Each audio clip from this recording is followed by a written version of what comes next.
certificat d'enregistrement. Un faux certificat d'enregistrement.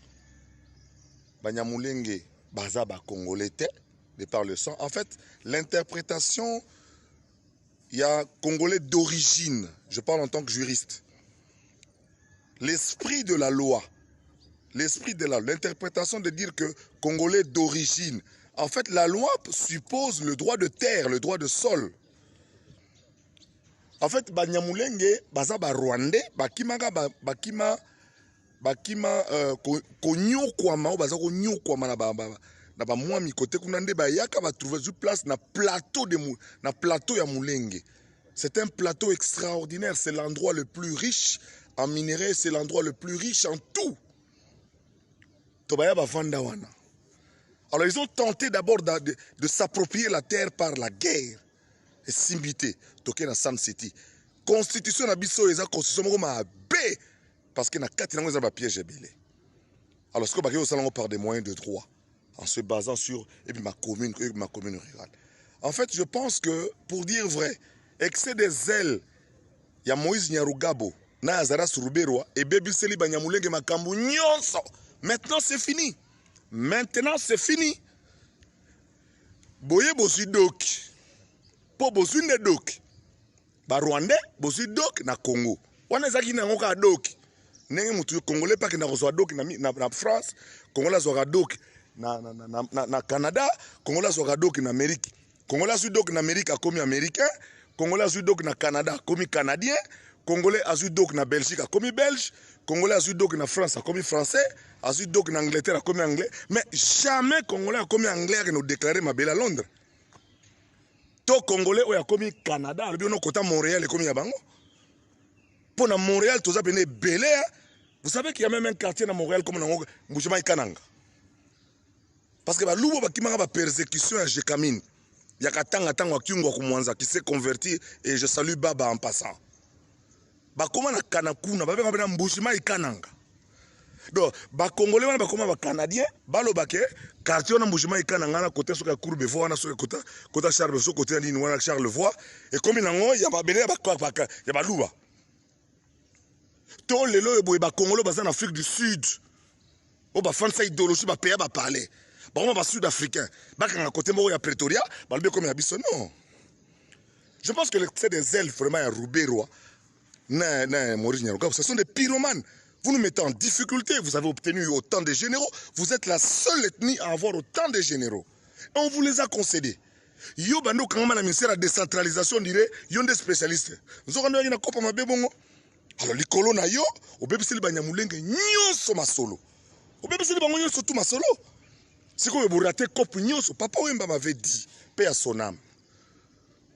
Peu avant son Bercy. À ça l'interview mon ngai. Je ne savais pas de quoi il parlait. Il a parlé tellement en parabole. Malobaka ke siko mabelango susu bo zwangote. J'ai compris de qui il parlait. J'ai compris pourquoi il disait ça. Donc Azaras Ruberwa, na Moïse Nyarugabo sont des pyromanes. Parce que Tranenge va tellement s'élever des boucliers, tout le monde s'est intéressé. Et l'historien Zachary Baba se le dit. Tous les historiens sont unanimes que les tribus qui occupent la montagne de Mulenge, ils n'existent pas dans la tradition de... Parce que les tribus qui sont aujourd'hui sur la montagne de Mulenge sont là depuis le 14e siècle. Eux sont arrivés ici au 19e siècle, fouillant les guerres et les massacres.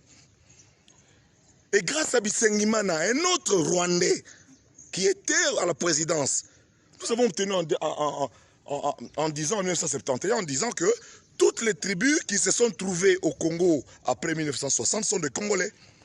Donc, tu peux savoir Binodok. Tu peux savoir ma bellete. Bon, le bisana baba. Hein? Moïse Nyarugabo na Ruberwa. Bo bébé c'est le Banyamulenge ba copie tout poto bozasu et l'eau souti. Vous comprenez?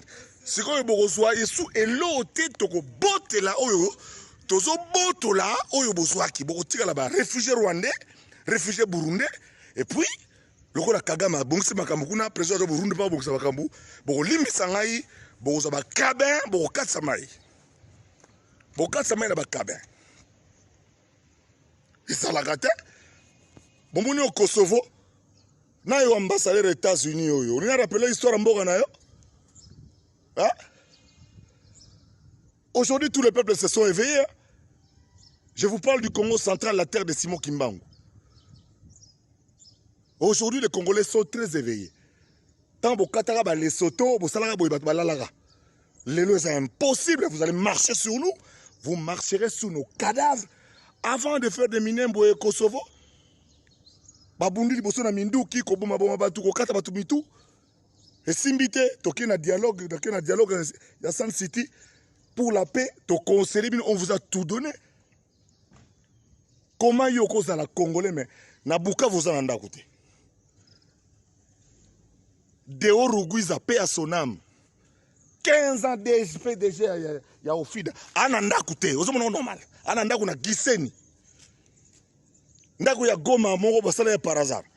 Rubero ana ndako na Bukavu te, ana ndako na Kini te, bandako ya leta. Sikoyo. Hein? Likolo excès des ailes dans Bino. Les Banyamulongs n'auront plus rien et nous allons prendre ce qu'on leur a donné. Vous êtes sérieux?